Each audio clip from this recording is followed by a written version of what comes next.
Have you ever heard of the term the Kenya tea ceremony? Today I want to make a casual video. It's not another update on the project in Kisii, but it's something that I really wish somebody out there would be talking about. I wanted to liken this to maybe a term you've heard, the Japanese tea ceremony. Well, this is not it. In the Japanese tea ceremony, usually a host will invite you. You have to dress a certain way. The place they're hosting is usually surrounded by a garden. You go into that room where you're going to be served the tea. The host has to prepare the tea in a certain way. Their hand movements and everything is all elaborate. So that is what we call the Japanese tea ceremony. Now, you can go read some books and learn more about it. Don't quote me on it. However, today I want to specifically talk about something I call the Kenya tea ceremony. What do I mean by that? If you're trying to build a project, if you're trying to access some services in, let's say, the government, usually it requires that you have to grease some elbows to get those services offered to you. If you're trying to get a permit, you need to grease some elbows. If you're trying to get out of a traffic issue, you need to grease an elbow. And then that continues on and on and on and on.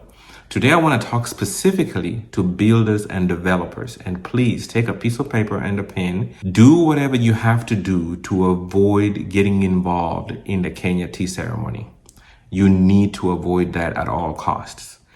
What happens is, as soon as you offer the first cup of tea, usually those people will return and actually request for a second, for a third, even for a fourth. That is a thing we used to call, I don't know if they do it nowadays. Back in the day, you would go to a restaurant and you will get a cup of tea. And then when you run low on the cup of tea, one of the waitresses will come along and they will kuchoma kidogo, add you some more tea. Essentially, creating almost like you can sit in there for 1, 2, 3 cycles of kuchoma. That is where I came with that term and said, in projects, you want to avoid that circular tea ceremony where you're constantly topping up these, people who are coming to your project just simply to take money from you. So what are some of the things can you do to avoid partaking in the Kenya tea ceremony?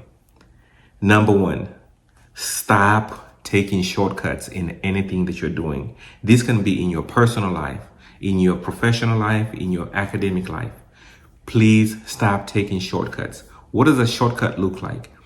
If, for example, you're applying for a license and they say the license is 30,000 shillings, and then someone from the corner says, just give me 10, I can get you that license. Usually, if they're saying something like that, I promise you, they will tell their friends, and their friends will also come and try to squeeze some money from you because they know that that's not a legitimate license that you have. It's probably something fake. So please do your due diligence and avoid taking shortcuts. Here's one thing that I learned a very long ago, and that I've kind of used as kind of like my guiding light whenever I'm trying to do anything, whenever I'm chasing a goal, whenever I'm trying to build something. Number 1, I make a definite decision on the exact thing that I want. In this situation, we're talking about buildings and houses and stuff like that. So that house that you see in Kisii, I made a definite decision and said I wanted a house like that. Number 2, I determined the price of that house. Number 3, when it was time to come build that house, I gladly paid the price. So in anything you do, make a definite decision of the thing you want, determine the price of that thing, and pay the price of that thing. This will prevent you from taking unnecessary shortcuts that would literally lengthen the process, make the process just be pulled out too long, and then end up spending a whole lot of money that you never needed to spend. After you avoid taking those small little shortcuts, here's the second thing I need you to do. You need to file the right paperwork with the right private or government agencies. Let me give you a little glimpse into some of the agencies that you have to deal with whenever you're building a project in Kenya. Number 1, you need to deal with the county government. Number 2, you need to deal with NEMA, which is National Environment Management Agency, National Environment Management Agency. And number 3, you need to deal with the National Construction Authority. So whenever you're starting your project, you sign up with an architect, they draw, then you hire people like, the electrical engineers, the structural engineers, you get your quantity surveyors. Before you even start the project, you need to apply for a construction, license or with the county government. They're gonna charge you things like, a site survey or something like that. You need to apply for a National Environment Management Authority license. And then you're gonna take all those licenses and the approvals from the county and then upload them onto the portal for the National Construction Authority, who are gonna give you the final green light that, hey, your project has been green lit. So you need to make sure that you file your paperwork with the right agencies. Otherwise, whenever these people are going around or they get word, because guess what? Your neighbors are watching and they probably do not like the progress you're making on your property, right? They're gonna call the government and say, there is a construction project going on here. Can y'all come make sure this thing is sanctioned? Whenever those people come, you wanna make sure you have all your licenses on the construction site, ready for the foreman or whoever is in charge on the site, ready to show those people so they can make a U-turn and go right back to where they came from. So that is also another way you can prevent yourself from being caught up in the circular Kenya tea ceremony. Number 3, pay the fees. When I was starting this project in Kisii, the county government application fees alone cost about, I think it was about 37,000 shillings. That is, site survey fees, that is completion fees, there is so many other fees, and I'll post a list of these fees on this video so you can actually see for yourself. Your local county might have other fees that you need. The National Environment Management Authority had its own fees. And there was a long story with that itself that I was like not willing to budge, because I was almost roped into the tea ceremony that I'm talking about, but I was able to dodge that.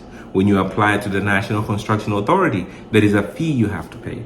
So all these fees, I know it sounds ridiculous and you're like, I'm paying for something that I haven't even broken ground yet. Remember the first things I mentioned to you. Decide on what you want to do as far as what type of projects you're trying to do, determine the price, and then pay the price. Part of paying that price is actually paying these fees that are required before you start your project. Number 4, you need to make sure you display these permits and licenses on your property. I can say today, we've been at this construction project for about 8 months now. We have yet to have somebody come onto the site and try to milk any one of the contractors or try to hit me up for a little cup of tea.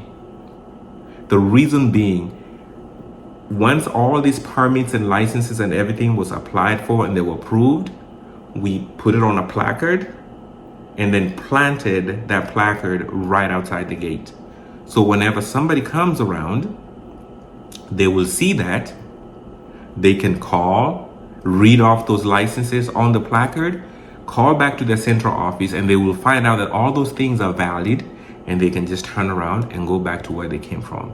So make sure, if you're not able to display them, at least have a copy of those licenses and permits somewhere on site so that the foreman or whoever is in charge of the construction project can show it to those people there so that they can leave them alone. Number 5, you need to schedule inspection visits from the county people, the people from NEMA, so that you can then show them that you're continuing the same progress with the project that you had filed. Remember, when you're filing this project with the county government, you're telling them that this is the project I'm gonna build, these are the structural drawings for that project, and these are the architectural drawings for that project. There is gonna be, of course, structural engineers at the county government who are gonna look at it and say, well, this looks like a sound building, put a stamp on it and approve it. And once you finish the foundation level, you need to give them a call. Hey, come take a look at the foundation. Does it meet, or does it look like all those, does it look like the paperwork we had already filed? If everything looks good, don't worry about it. When you get to the lintel level, give them a call. Let them come back and do another inspection. Failure to do this opens up a door for them to come back around and say, well, you missed an inspection here. If you don't want me to shut down your project, well, you need to do something about my cup of tea. Do you see how that goes? So if you want to avoid partaking in the Kenya tea ceremony, take your time and make sure you follow the rules. This case here, I'm talking about scheduling the regular inspection visits, maybe once a month or every milestone according to the schedule that you've agreed with these inspectors. And then number 5, and this is probably one of those most important things that I can tell you as a human being, as a Kenyan. Resist the temptation to partake in the Kenya tea ceremony. I don't know how much I have to say this. We complain that, it's wheezy bilakazi all the time. But the funny thing is, that starts from the grassroots level, not up there. It starts from the very, very bottom. It's something as simple as, I was speeding. Okay, we all speed sometimes. This is a fine, and I will just go to the county government and pay the fine. Yes, we know that people steal.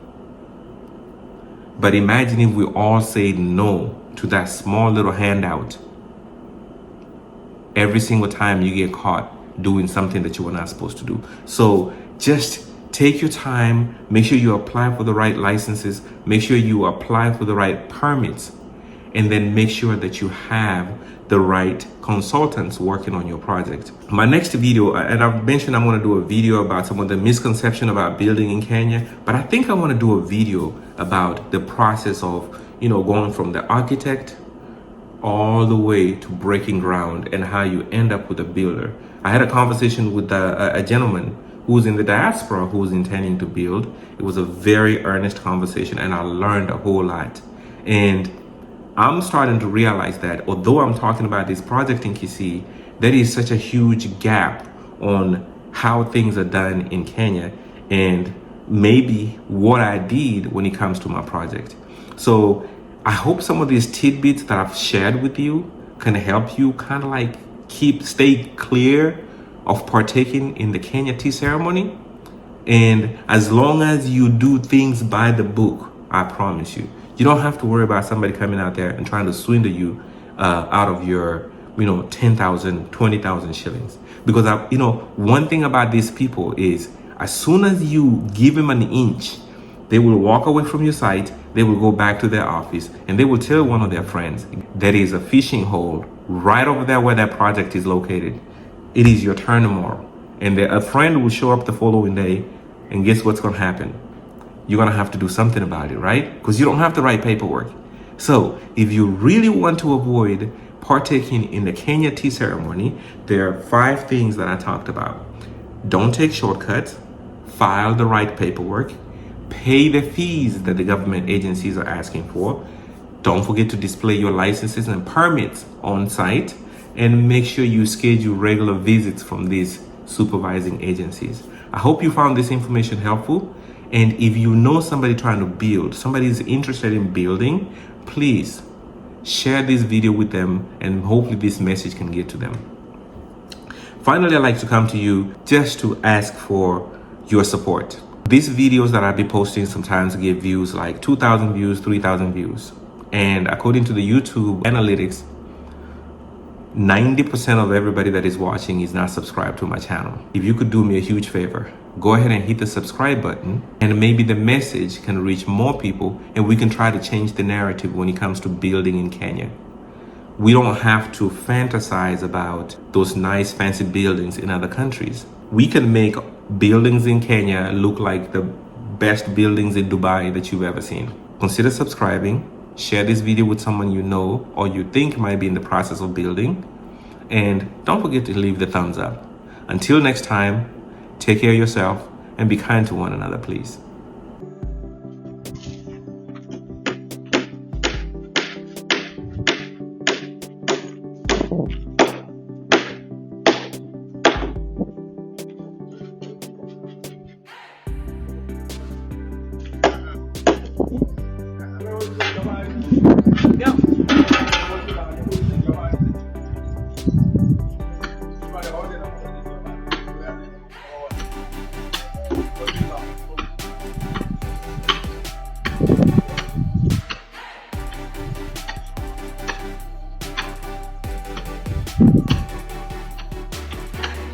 Jamaa